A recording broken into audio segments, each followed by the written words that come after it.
What if I told you that your bank account could be frozen tomorrow? Not because you've done anything wrong, but simply because you didn't know about a new regulation that targets people over 60 and green card holders.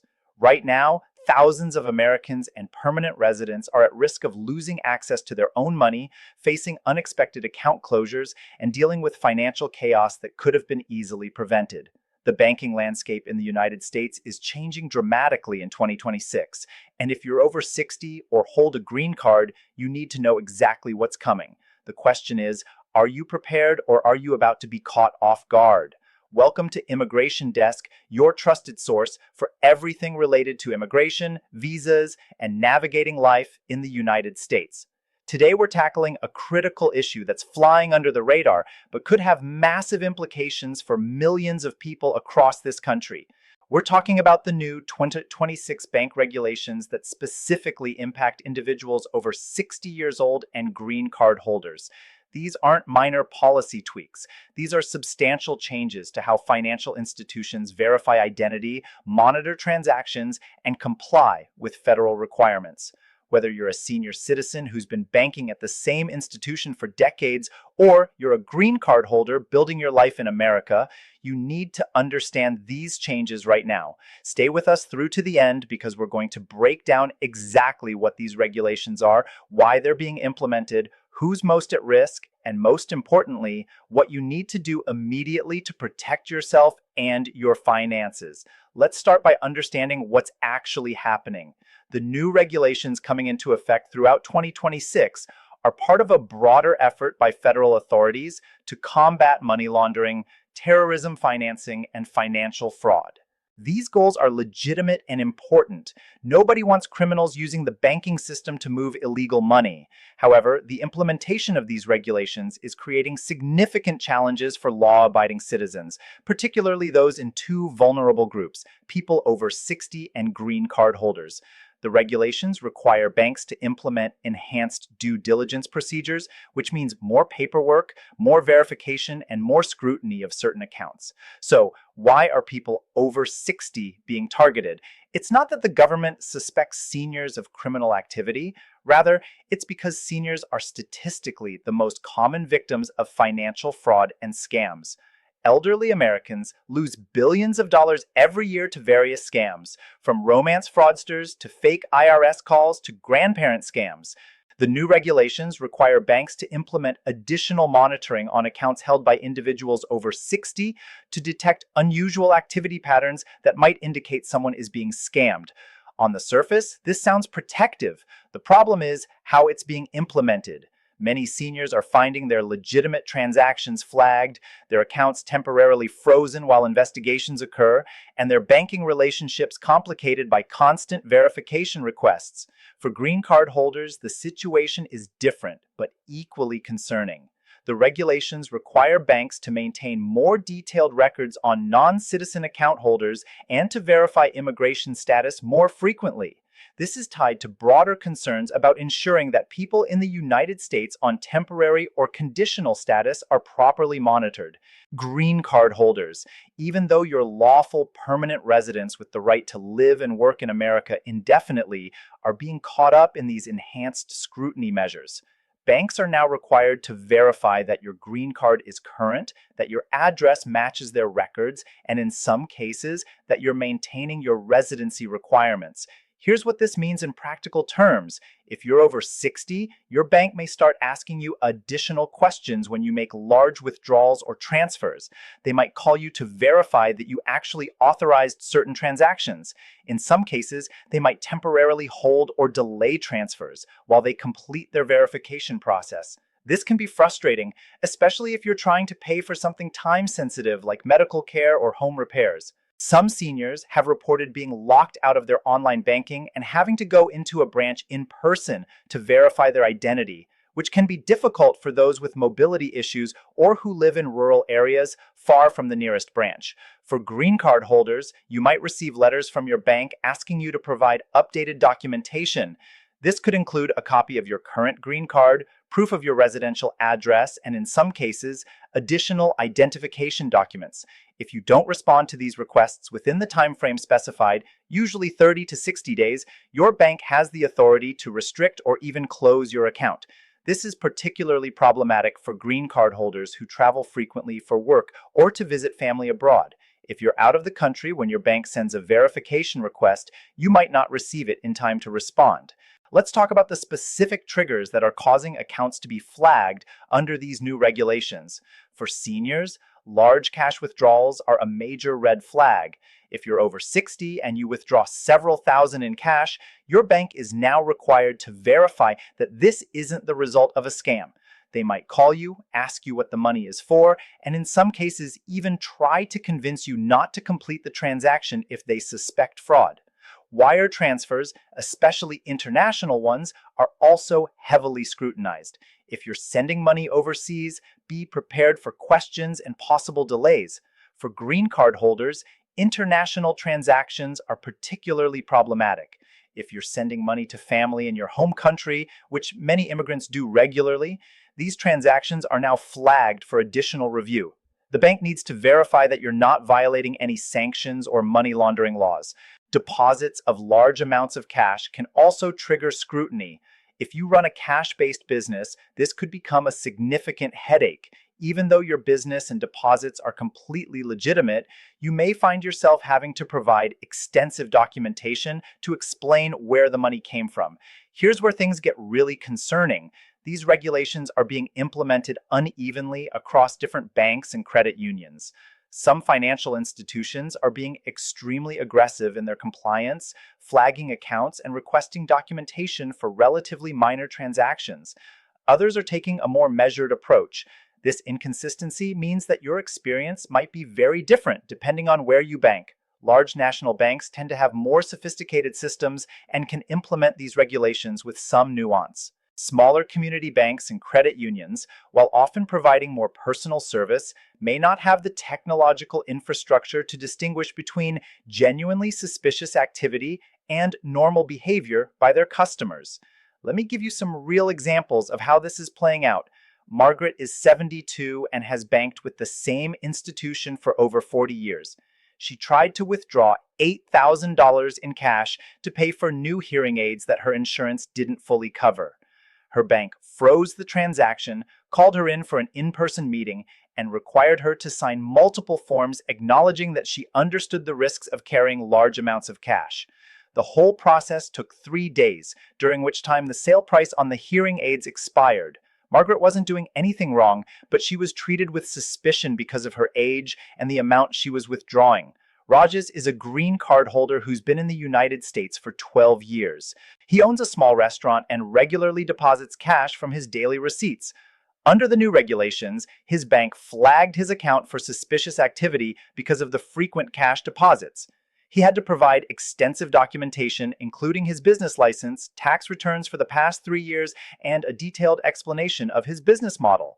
The investigation took 6 weeks, during which time his account was partially frozen. He couldn't access all his funds, which created serious cash flow problems for his business. Again, Rajesh wasn't doing anything illegal, but he got caught up in the broad net of these new regulations. Maria is 65 and a green card holder, so she's hit by both aspects of these regulations. She sends money to her elderly mother in the Philippines every month. This is something she's done for years without any problems. Now, every single transfer is flagged and delayed. The bank requires her to verify her identity, explain the purpose of the transfer, and provide documentation about her relationship to the recipient. What used to take 10 minutes online now requires phone calls, paperwork, and sometimes a visit to the branch. The delays mean her mother sometimes doesn't receive the money when she needs it for her medications. So, what can you do to protect yourself? First and foremost, you need to be proactive. Don't wait for your bank to contact you. If you're over 60 or a green card holder, reach out to your bank now and ask them about their implementation of the new 2026 regulations.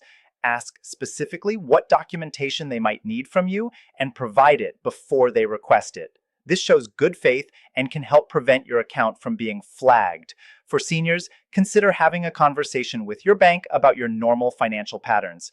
If you regularly make large withdrawals or transfers, let them know in advance. Some banks will allow you to pre-authorize certain transactions or set up a pattern of expected behavior that won't trigger automatic flags.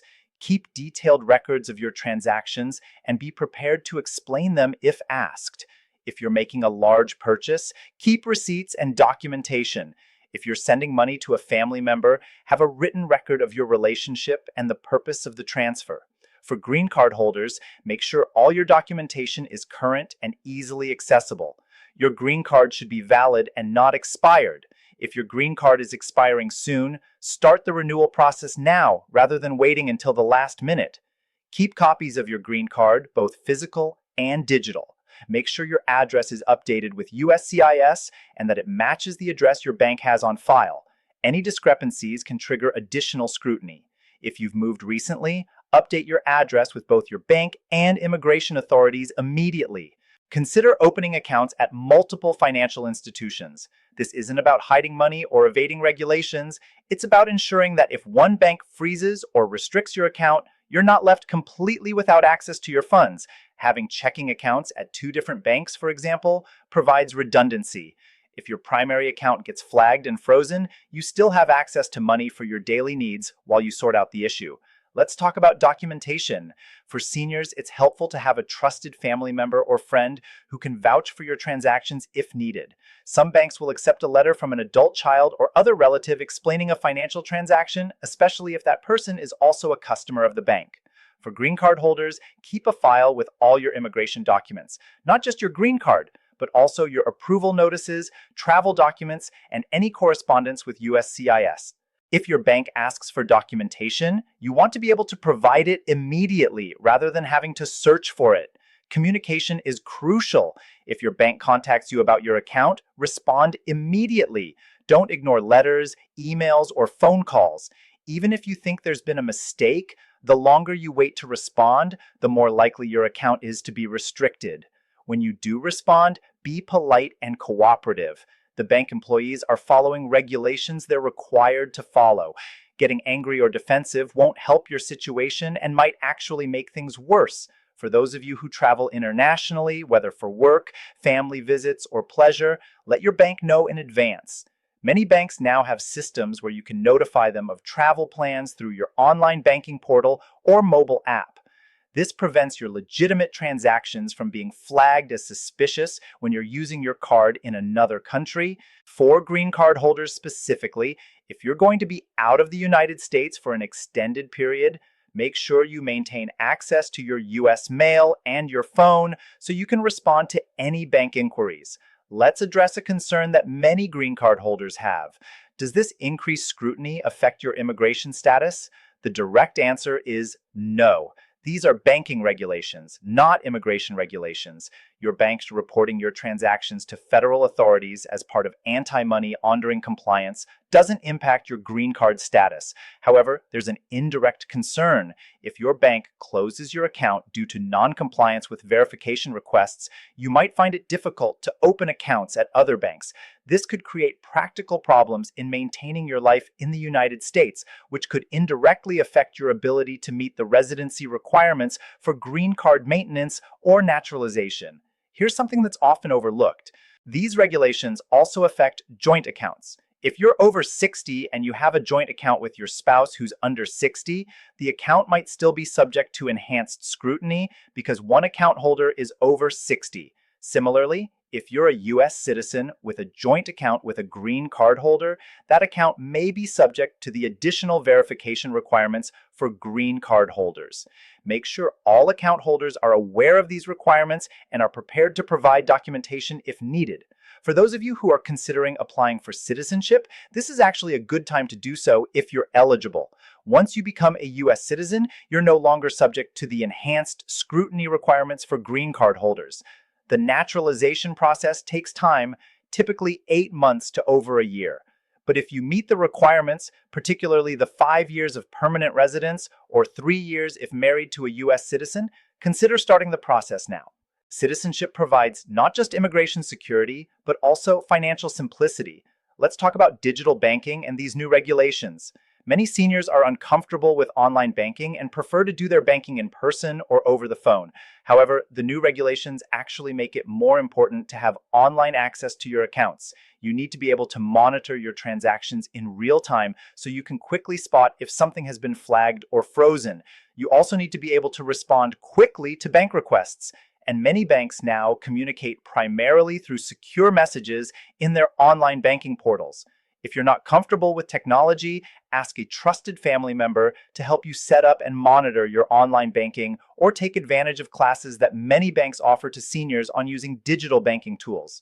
For green card holders, keeping your USCIS online account updated is equally important. Make sure you have access to your account, that your email address is current, and that you're monitoring for any notices. The new regulations require better coordination between financial institutions and immigration authorities. So, keeping both systems updated with the same information is crucial. Now, let's address what happens if your account does get frozen or closed. First, don't panic. You have rights. Under federal law, your bank must notify you if they're taking action on your account and give you an opportunity to respond. If your account is frozen, contact the bank immediately to find out what documentation or information they need. Provide it as quickly as possible. If you believe the action is unjustified, you can file a complaint with the Consumer Financial Protection Bureau. They have specific processes for handling complaints about unfair banking practices. If your account is closed, you have the right to receive your funds, though the bank may issue them by check rather than allowing electronic transfer. Opening a new account after a closure can be difficult because banks share information through systems like check systems. If one bank closes your account for regulatory reasons, other banks will see this when you apply. Be prepared to explain the situation and provide documentation showing that you weren't involved in any illegal activity.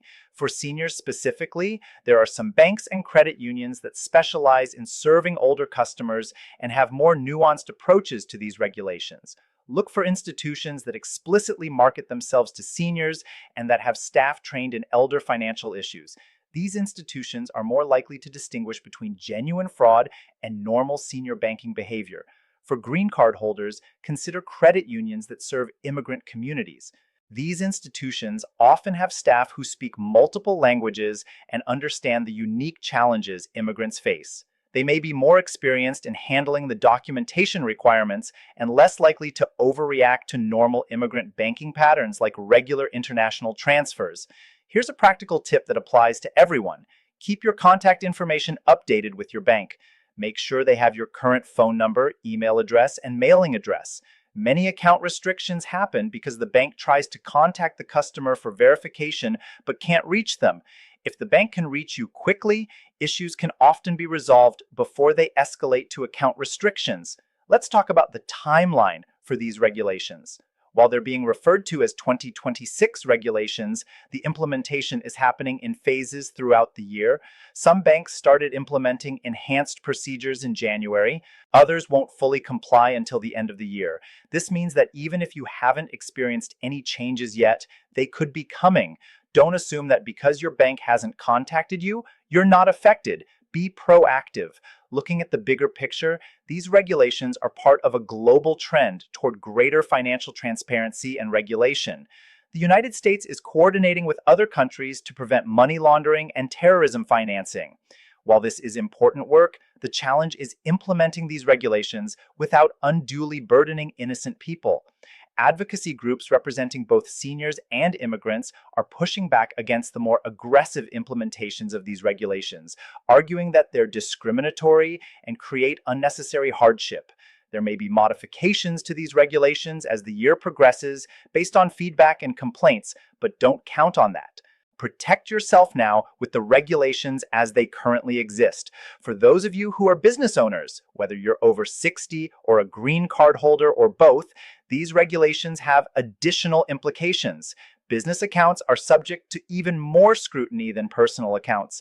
Make sure your business records are impeccable. Keep detailed documentation of all income and expenses. Be prepared to provide tax returns, business licenses, and other documentation at any time. If you operate a cash-intensive business, consider transitioning to more electronic payments if possible. Not only does this create better records, it also reduces the scrutiny on cash deposits. Thank you so much for watching Immigration Desk all the way through. I hope this comprehensive breakdown has given you a clear understanding of the new 2026 bank regulations and how they specifically impact people over 60 and green card holders. These changes are significant, but with proper preparation and knowledge, you can navigate them successfully. If you found this information valuable, please give us a thumbs up and subscribe to Immigration Desk. We're dedicated to keeping you informed about every change in immigration policy, visa regulations, and life in the United States that affects you and your family. Share this video with friends, relatives, or anyone you know who might be impacted by these banking changes. Drop your questions, concerns, or personal experiences in the comments below. We read every comment and use your feedback to create content that addresses your real needs. Remember, knowledge is your best protection in navigating these complex regulations. Stay informed, stay proactive, and don't let these changes catch you off guard. Until next time, this is Immigration Desk, your trusted guide to successfully navigating life in the United